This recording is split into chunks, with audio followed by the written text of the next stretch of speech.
What started as a simple theft case quickly turned into a courtroom lesson with life-changing consequences. But that's only the beginning. Moments later, another defendant walks in for a bond violation, and what the judge discovers changes everything. Stay until the end to see how one failed test and one broken court order completely changed the outcome.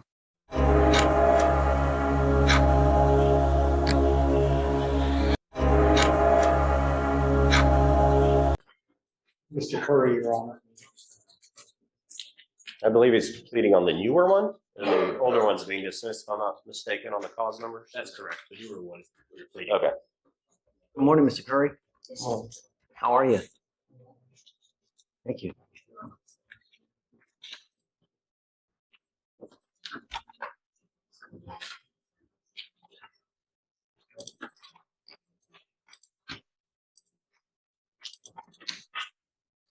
How come you don't show up? I'm not from here. I wasn't able to get here in time. I didn't have I didn't know my way around good enough. I had lost my phone. I didn't have transportation. Where are you from? Mississippi. Does he have a significant criminal history? Does he have what? Significant criminal history or kind of? I haven't.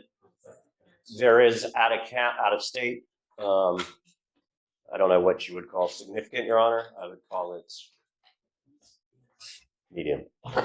Or if you keep, when you show up to court, things happen. When you don't show up to court, you got to also understand that when you keep picking up theft cases, Mr. Curry, when you keep picking up theft cases, they're going to hit you with a felony because they can use this to enhance your punishment to a felony, and then you're looking at years instead of days. What did I just say?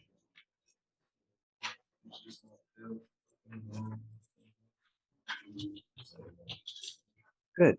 That's right. I just want to make sure that you're understanding. Don't pick up any more because you could be looking at years instead of days. You understand? These are his only Texas charges, here. So you know. You can use your out of state and still enhance it. You understand, Mr. Curry? You're giving up the right to a trial, right to compel witnesses to testify on your behalf, confront and cross-examine your accusers. If you're not a citizen, there are possible immigration consequences. You can be deported, excluded from the country, denied naturalization. You give up the right to appeal. Once you plead guilty, you cannot change this or undo this. You understand? How do you plead to the offense of theft? Guilty or not guilty? Are you guilty of this thing? All right. I'll find you guilty. I'll send you to 3 days in jail. I'll give you credit for the 3 that you've done. Just be careful. Don't pick any more up. You understand? I'll ask him a question real quick, Your Honor. Okay, you understand these are the target cases, yeah? Okay, that we talked about.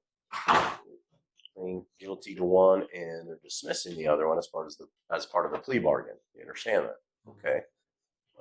Greg, are they both at target? Yes. Mr. Curry. But I want to make sure he understands what he's playing to, Your Honor, because with the hesitation there. Okay.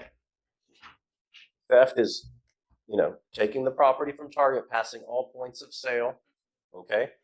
And so if you did that and you want to plead guilty today, we can proceed this. If you didn't do this, like I told you in the back, and you're innocent of these, I do not want you doing this today. Okay. So again, when judge asked you, are you guilty or not guilty? How do you plead to that? Tell judge. I want to tell you one more thing, Mr. Curry.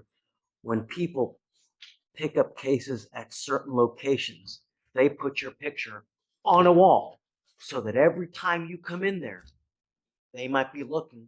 And if you go to the same place, they're going to know who you are. So as soon as you get there, they're going to have eyes all over you the whole time, and they're going to be looking at you. If you go back to this target, they're going to have eyes on you the whole time. Do you understand? So probably be good. Just don't go back to the target. You understand? Are you sure you want to still do this?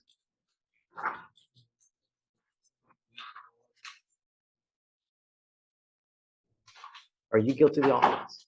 Okay. Okay, great. All right. That's very good luck, man. Come on, this one.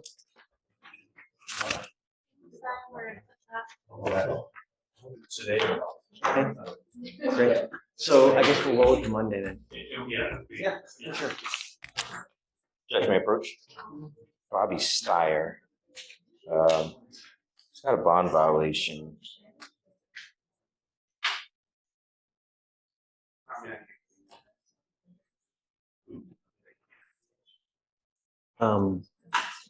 Ready? Come up, Mr. Steyer.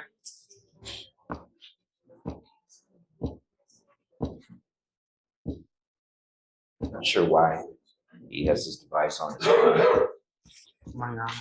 I don't know, but a bond condition is a bond condition. And when you don't live up to the bond condition, there are consequences. Just like anything in life. When you have a criminal case, you have conditions that you have to live by. And when you don't, there are very serious consequences. Mr. Steyer, you're on bond for fleeing a police officer. So, the report is that your device is in lockout, and it's been in lockout since 10/24. Judge, can we address the need for this bond condition?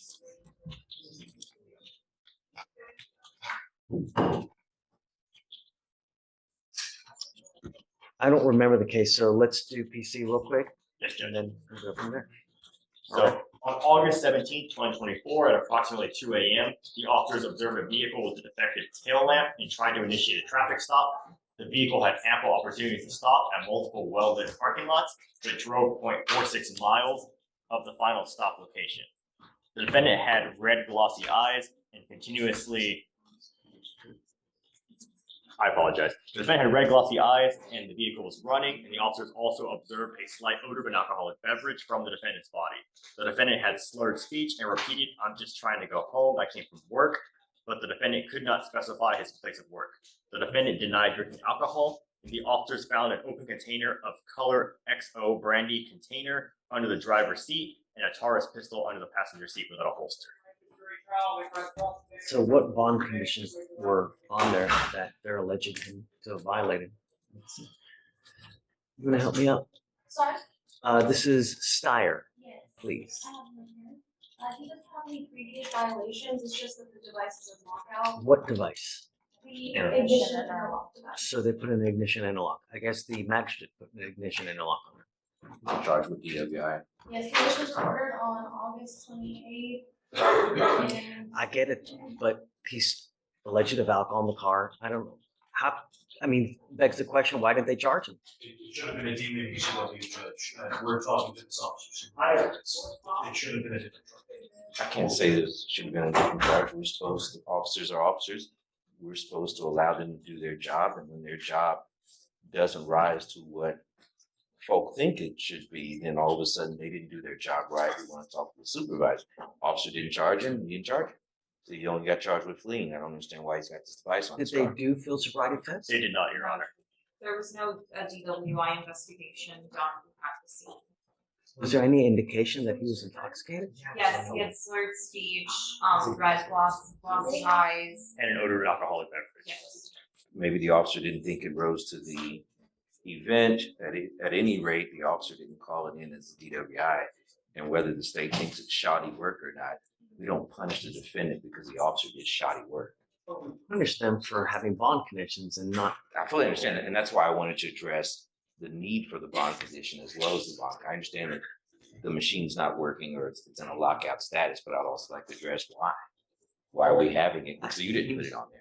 I didn't, but I think that it's a reasonable restriction when it is, for all intents and purposes, they just didn't charge it because maybe they had an officer that was a rookie, didn't know what they were doing. I can't tell you how many reports that I have see here that might as well have been written in Mandarin, you know?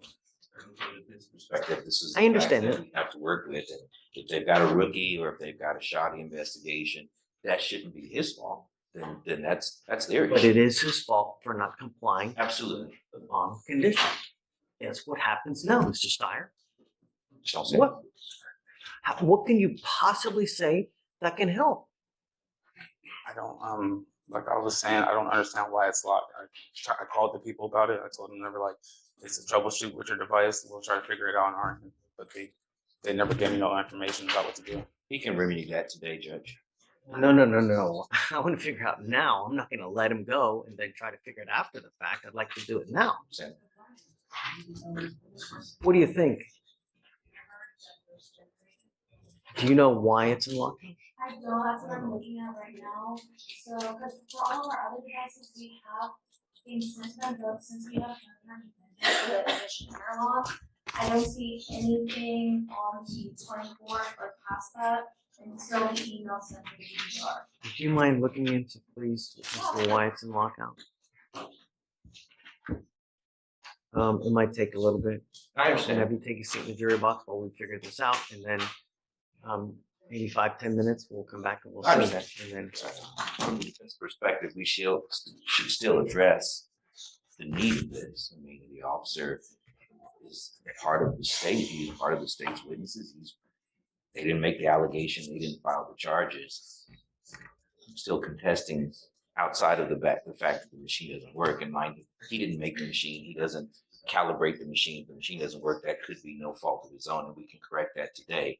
But if the let's do this, Mr. Slider. yes, I was going to send you now for a drug and alcohol test. Let's see what pops up. No, that's we fair, can Judge.